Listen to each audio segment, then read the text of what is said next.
and welcome everybody to episode number 3 of Troy Cares, guys. Exciting show we've been doing here, featuring a lot of stories from people not only in the background but really on the front line as well, doing amazing things here, right here in our community. Many that I'm sure a lot of you guys have known, and many that we don't, which is why this program has been awesome.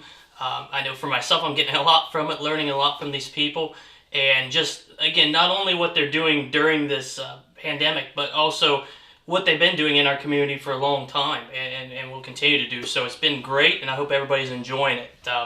Tonight, guys, it's going to be another great one. I say that every week, but I really mean it. Each time we have some great guests, and tonight's no different.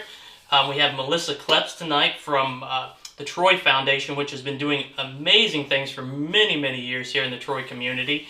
And, they've really stepped up in their own way, really immediately during this time, and I'm going to let her tell you about it. But, again, not only what they're doing now, but what they've been doing during this whole time.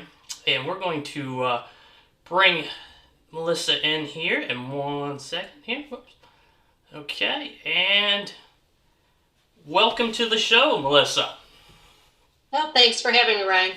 Absolutely. So I was just telling them, we're so excited to have all the guests we have, but I think tonight, for me, is really exciting. The fact of learning more about you guys, what you've done, what you are not only doing now, but what you have doing. So before we get too far into the awesome program that you guys started really immediately, tell us about the Troy Foundation, the history of it, how it got started, and just your story, if you will.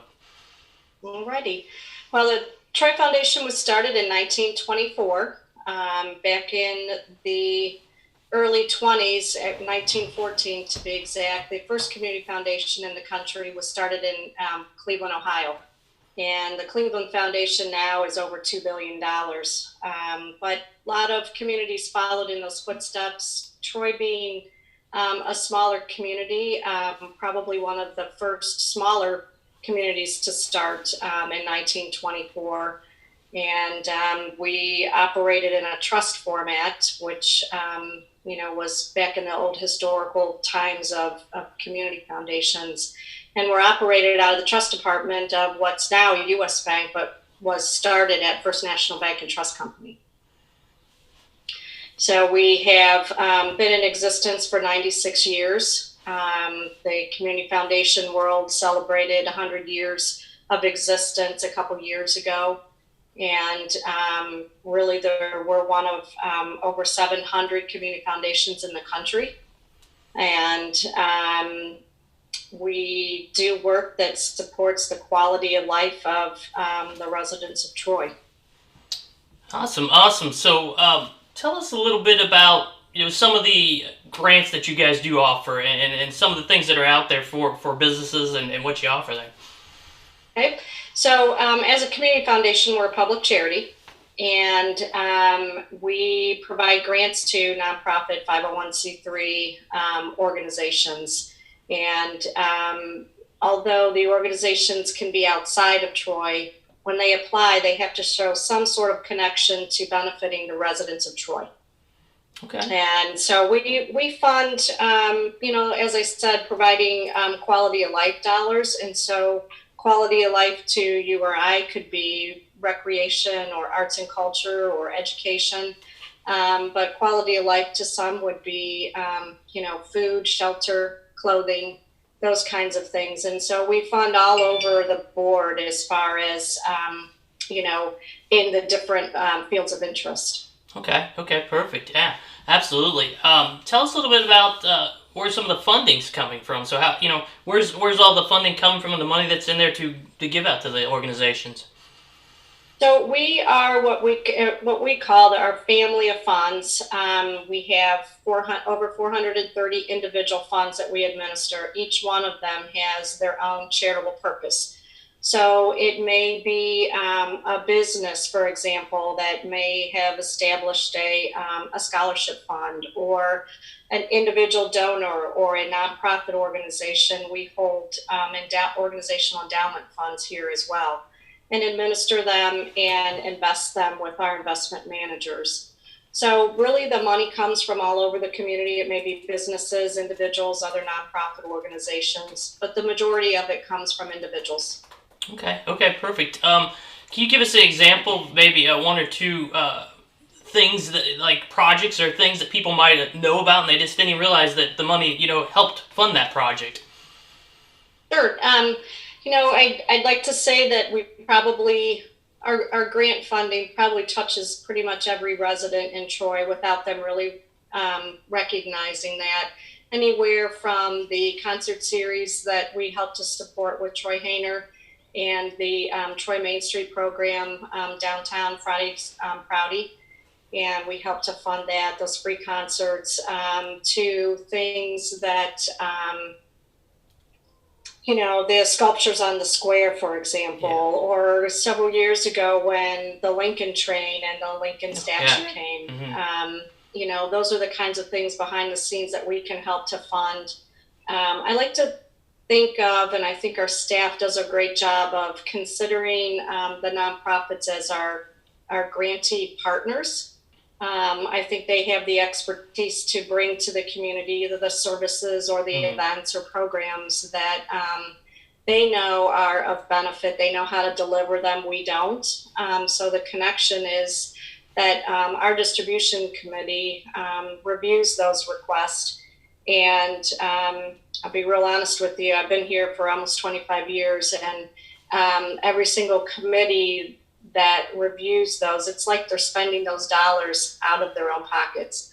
And so they've done a really diligent job of making sure that the needs are met within our community. And, I do think there's a lot of people who don't know. And, that's our job to tell a better story. But I think we do touch pretty much every resident here in Troy.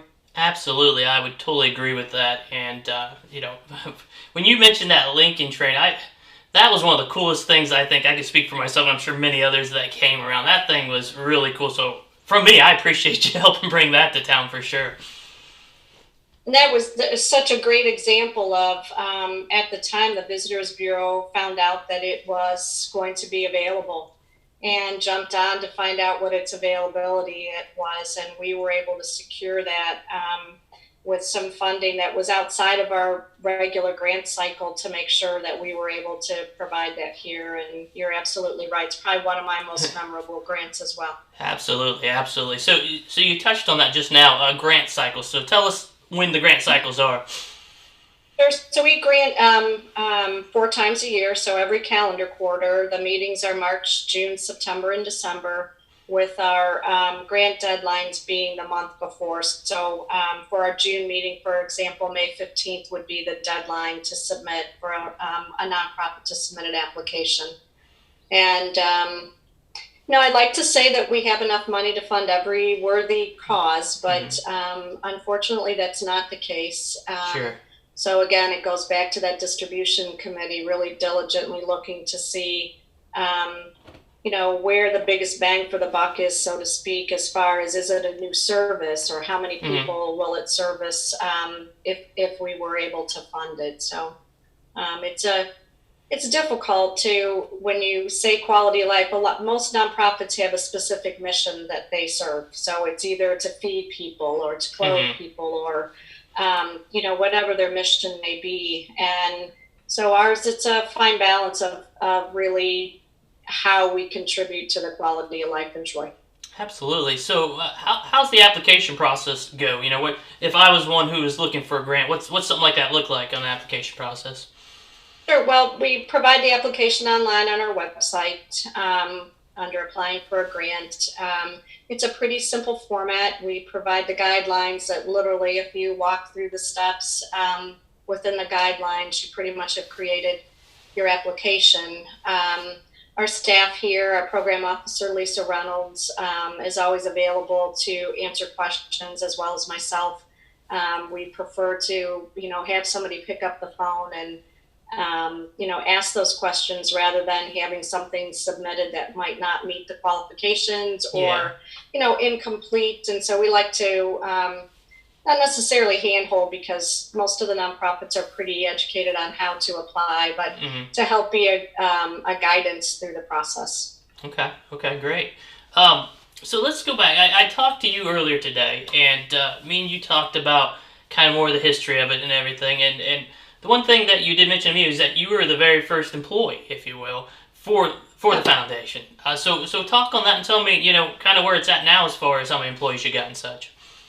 Okay, so I started back in March of '96, and prior to my time, the foundation was run through the trust department of, again, what's now U.S. Bank, and I happened to be an employee at the time of the trust department, and became the first paid staff member of the foundation.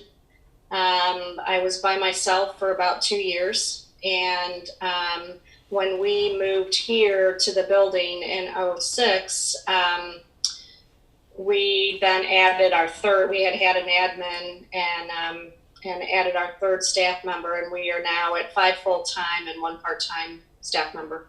Okay, great, great. So you touched on it right there, and this was something I know I told you, and you kind of gave me some insight, but I want you to really tell the people about this. So you touched on the building, the beautiful, Mm-hmm. beautiful, beautiful facility you guys are in now. For those who don't know, I didn't know. Tell us the story. Tell us about that wonderful place that you guys are now calling home. Sure. Well, back in late '01 to early '02, we went through our first strategic planning process. And one of the things that we heard loud and clear after talking to many residents and nonprofit leaders and city leaders was that we were at the time in donated office space, and no one knew where we were. We were in a bank building, so that if you were affiliated with another bank, maybe you didn't feel as comfortable coming in to another location. So we began the process of identifying a new location, a permanent home, so to speak, for the foundation. And we went through a lot of different properties. One of the things that came loud and clear was that the community felt we needed to be somewhere that was visible and accessible. And we identified this building here at 216 West Franklin. And in the process of working with the previous owner, the house was a victim of arson. And that was in January of '05, and substantial damage. And in fact, the building was condemned. So a lot of smoke, water, mold, mildew, all of those good kind of things that happen when you pump a lot of water into a building. And so we really felt this was still a location that we wanted to be in. And I like to say that we got the building at a fireside sale. And we were able to purchase the building and raise the dollars from the community to put $1.4 million into the restoration of this building. And it operates like a new building. In some ways, the fire allowed us to put in new electrical, heating, cooling, windows, all of those good kind of things. So it was it's kind of a corny thing, but when I think about how we were then to how we are now, once we came to be in a more visible spot, it's kind of like that. If you build it, they will come. Like the Field of Dreams movie. I know it's quite corny, but that's kind of what happened here. And after that, we really had a lot of visibility and a lot of foot traffic, connected with a lot more donors, but also our grant making expanded as well. So what was this might be a question for myself, but I'm going to ask, what was that? Was it house originally? I mean, that was somebody's house originally when it was built.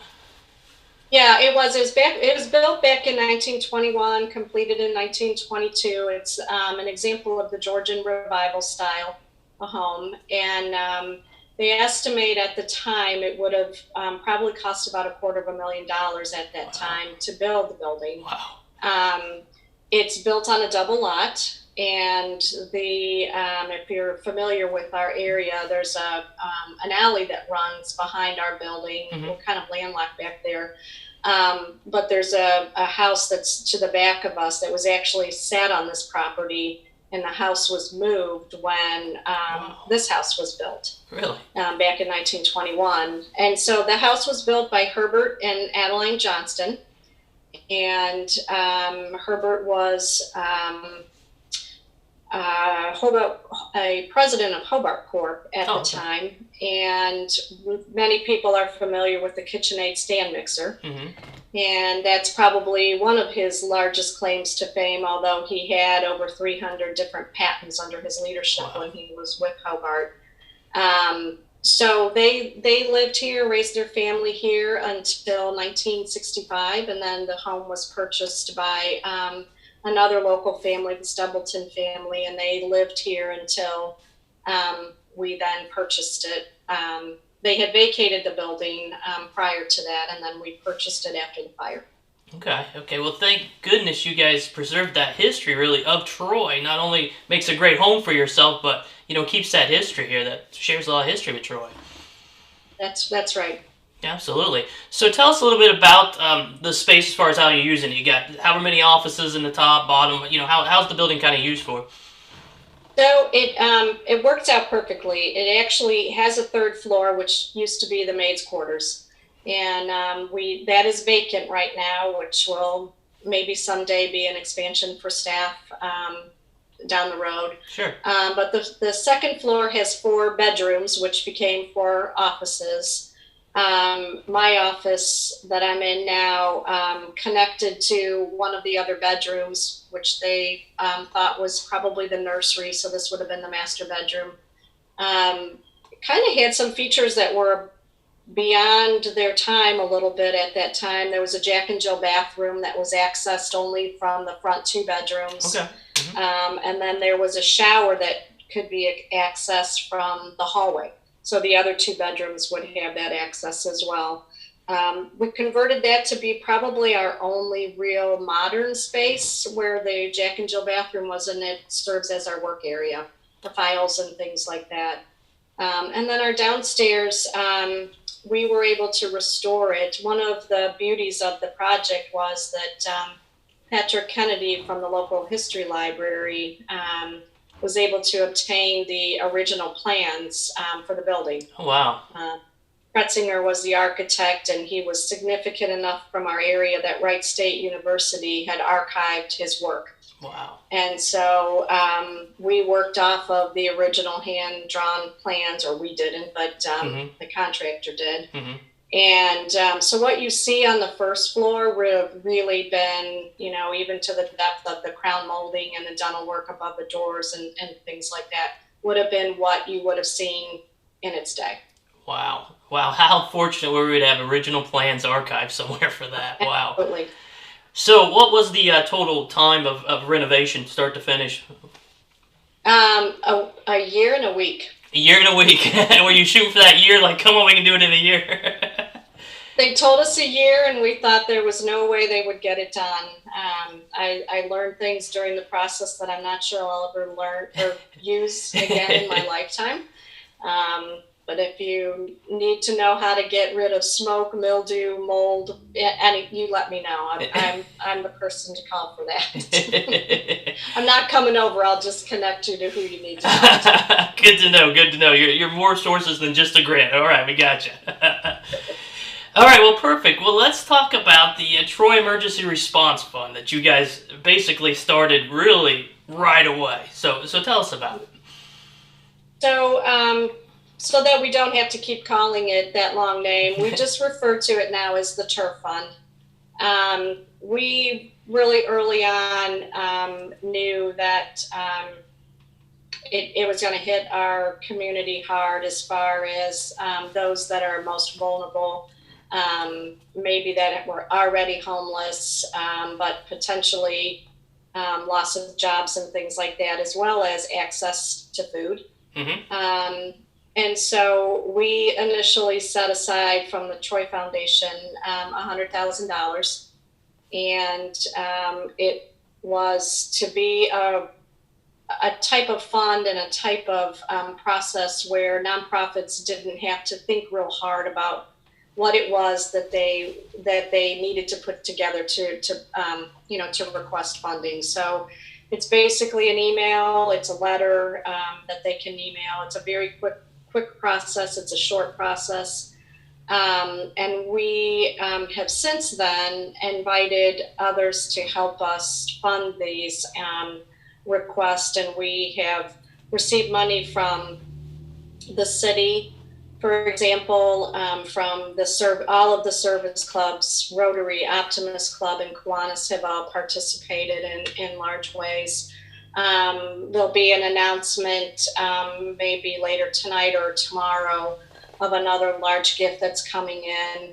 And then really went out with our donors and, and as well as people from the community. And we've been able to date to put in about $215,000 total. Wow.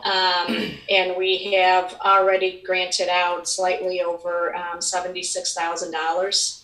Wow. Anywhere from a $300 request on up to $15,000. And one of the things that I was on a call the other day, and I'm sitting and I'm listening to how everyone is responding, and it's like we work so closely with these nonprofit organizations, and it was like a proud mama moment when we were listening to how they have either changed the way they're servicing their clients or providing services that they never thought they would have to provide, such as people used to gather for meals and now they're having to deliver them. And oh, by the way, now we have to find supplies for to-go cartons, and making sure that these people, because they're going into homes to deliver food, that they're safe. And so the request for personal protection equipment for the nonprofits that are driving and serving, it's that we've seen a lot of that. The access to those kinds of things are just as hard for them as they are for the healthcare and the first responders, although they don't need quite as high of a grade as what is being seen there.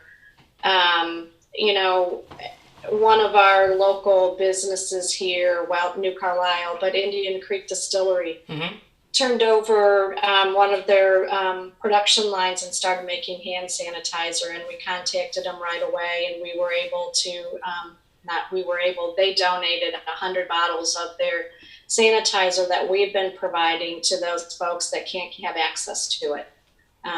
And so that's been a way that we've been kind of able to help without it costing us anything.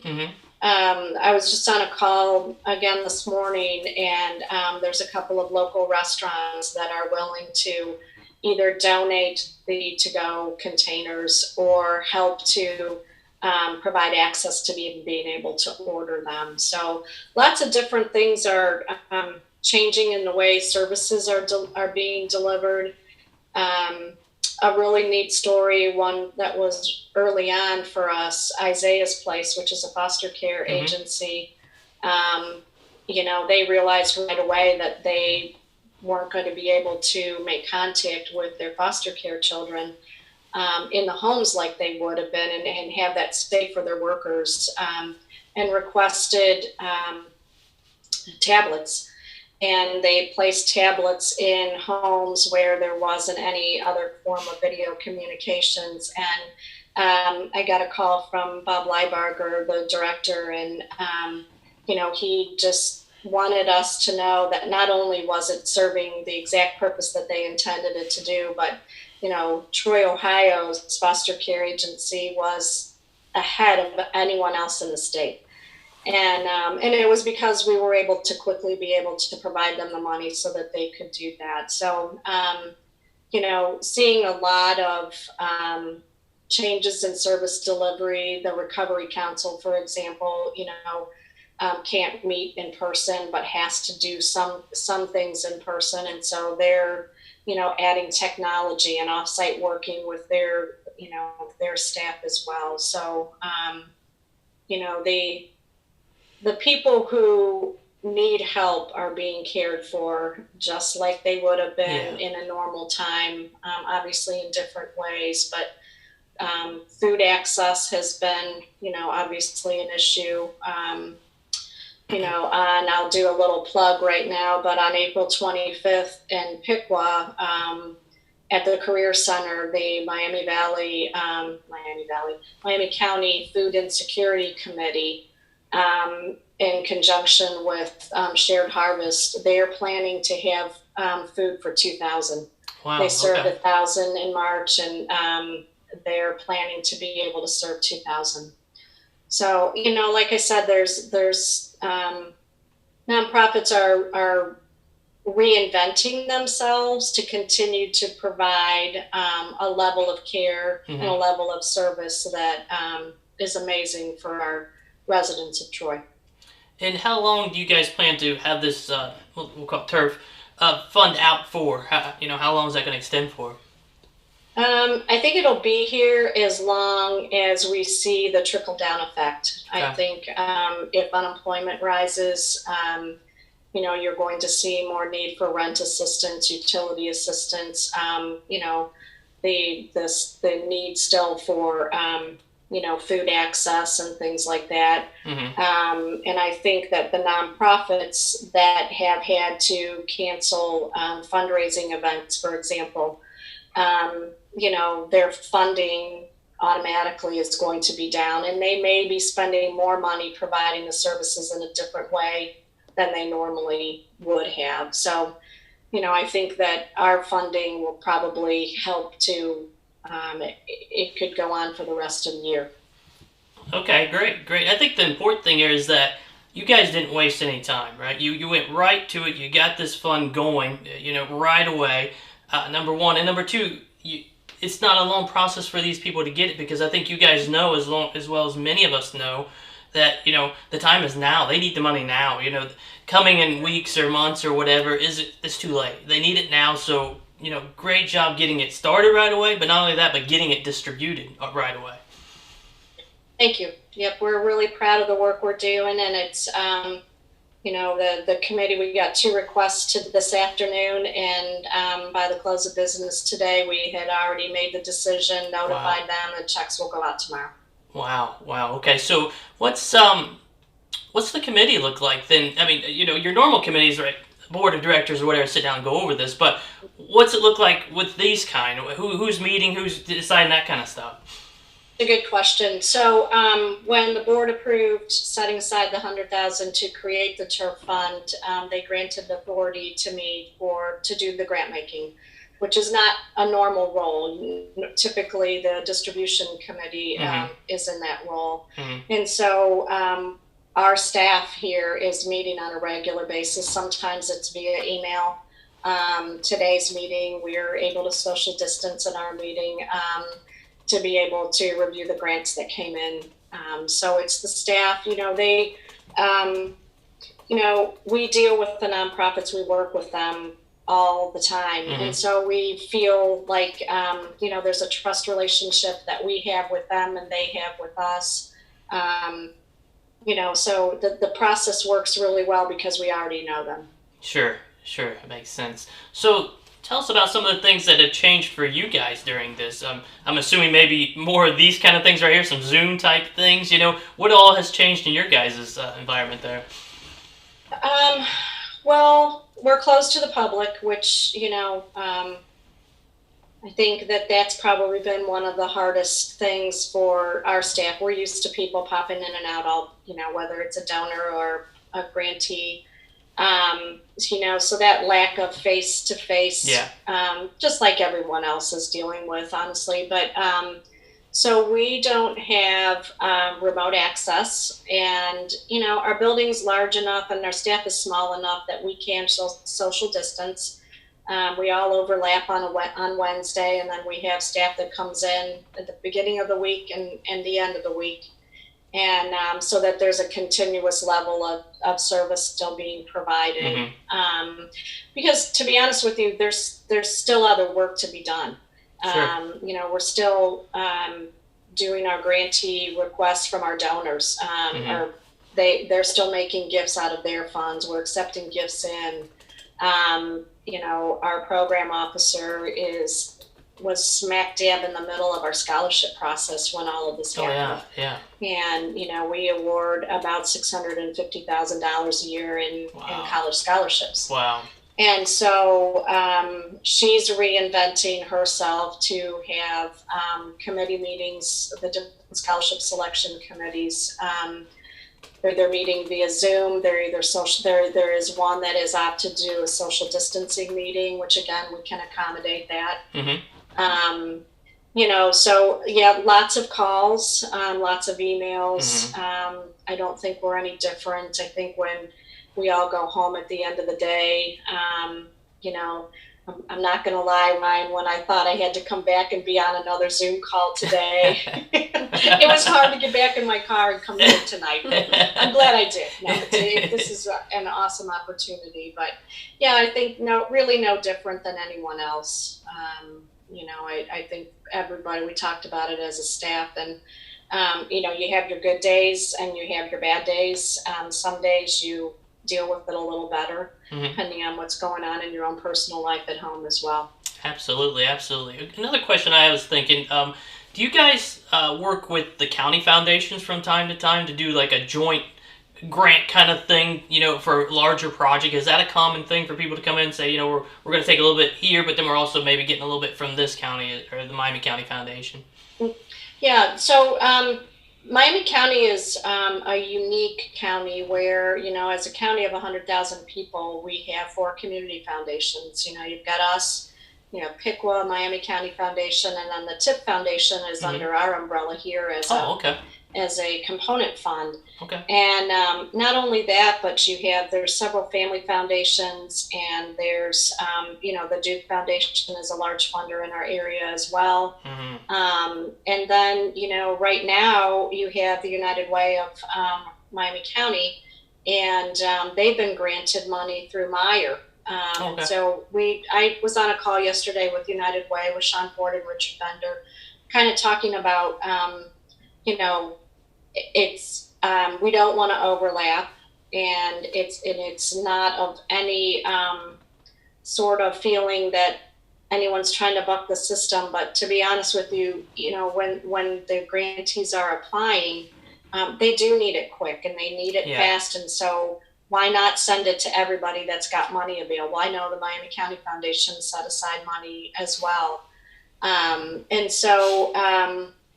We have been working pretty closely with United Way, and I think what we decided was that there might be larger requests that maybe they don't want to use all of their money for, and so maybe we could co-fund something. Yeah. Mm-hmm. But I definitely think that will continue to happen.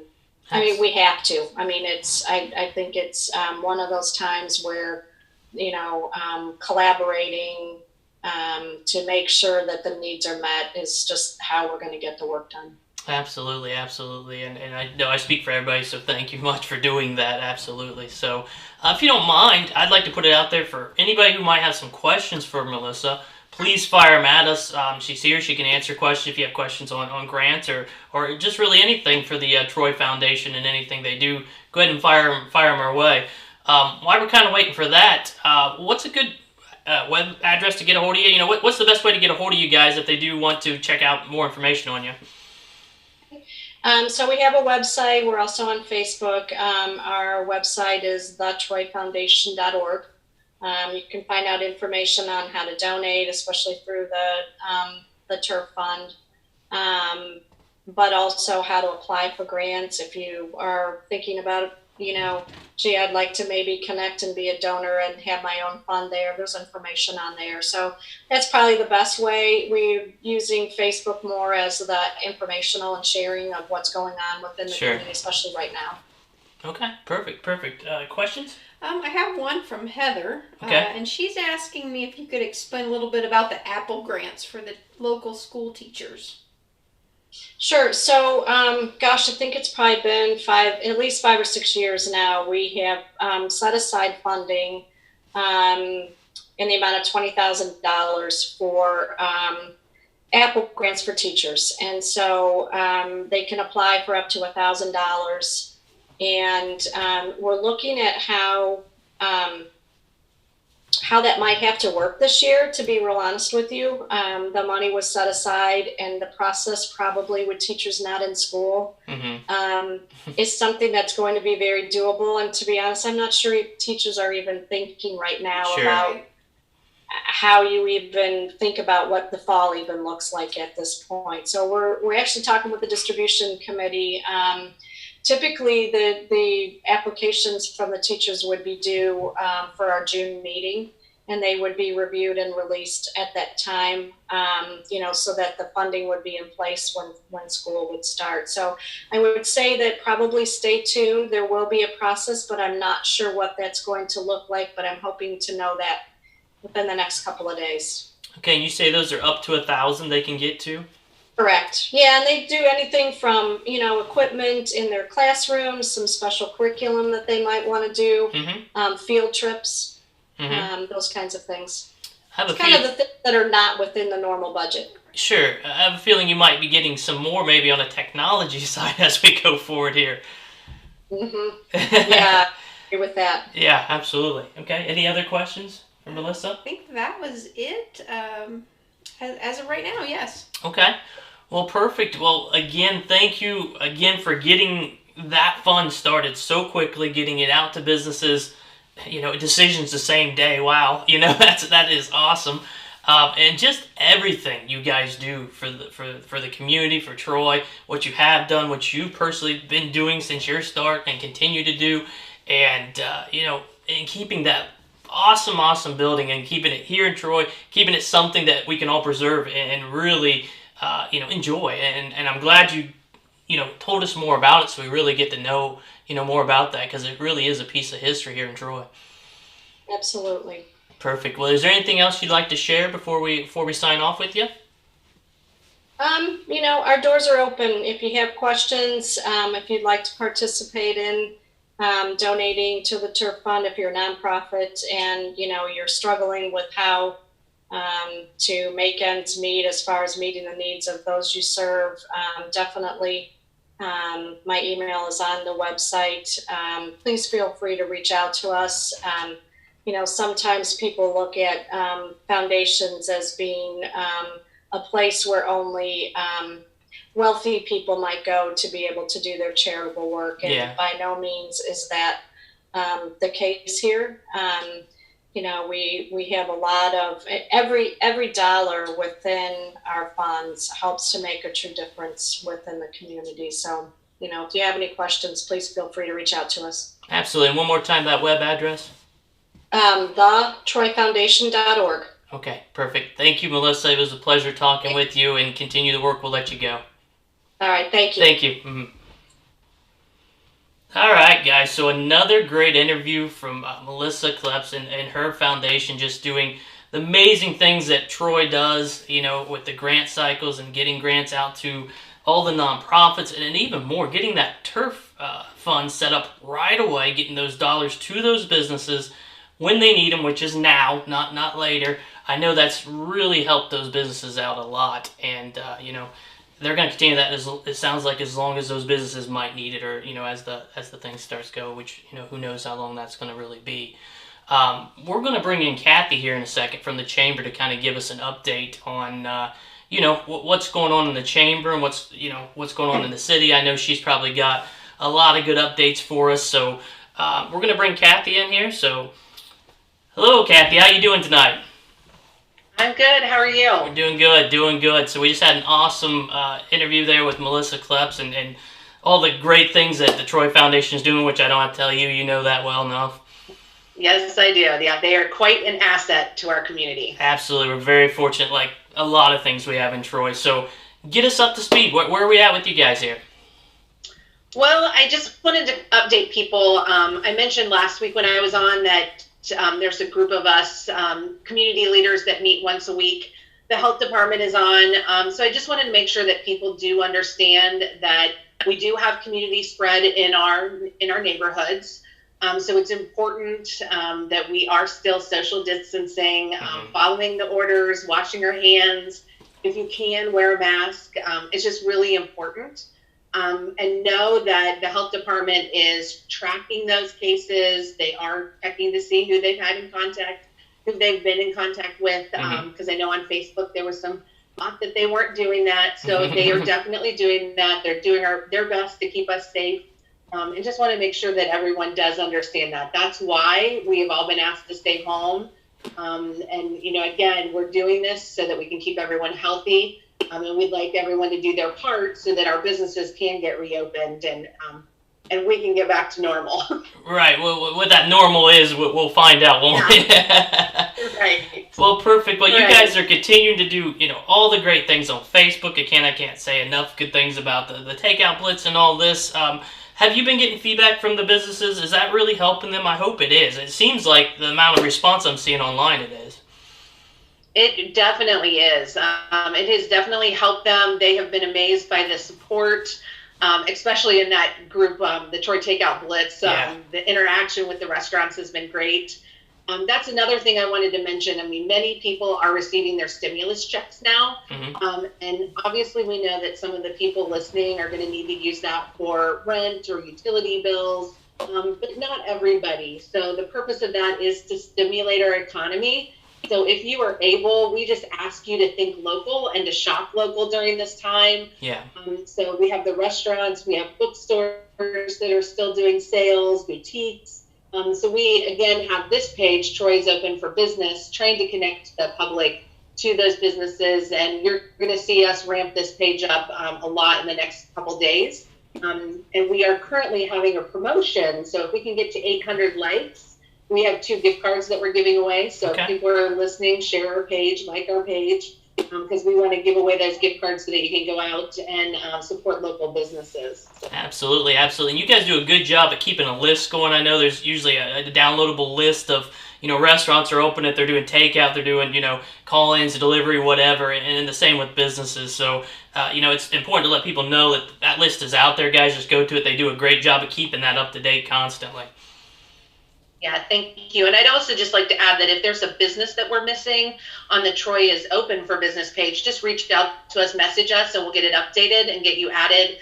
Because all of the things that we're doing right now are community-wide. It's not specific to chamber members. We want to make sure that we are that we all understand that we're in this together and that we come out of this better on the other side. Absolutely, absolutely. And, you know, I've been seeing businesses get really, you know, smart in what they're doing. A little bit ago, I saw a business, you know, going live on Facebook showing their boutique and some clothes and that kind of thing. And, you know, I encourage people to get out there and see that. I know you guys share it from time to time on your page, which is great. You know, like you said, that money's coming in. We understand if people need to use it for bills, by all means. But if not, you know, let's help out these little businesses. Let's help out these small businesses that are there for us so that they continue to be there for us when we do get back to normal, as we want to call it, for sure. So I love seeing all the different things that are, you know, coming out of this in a positive way. Yeah, absolutely. It's been really neat to see how quickly, like you were talking about the foundation, how quickly they reacted. The businesses have done the same thing and are looking at new ways to connect with the public. So that's been really cool to watch. Absolutely, absolutely. Okay, well, perfect. Well, anything else you'd like to add or anything here? I was just going to kind of speak to anyone out there that's a business owner. And again, whether a chamber member or not, the chamber is here for you during this time. We have our resource page on our website, troyohiochamber.com. We are here to connect you, whether it's that to an elected official or to the SBA. We can help get some answers for you if you're struggling right now. So just feel free to call our office. It'll be a message during this time, but we will get back to you, which is 339-8769, or you can email us at troyohiocc@gmail.com.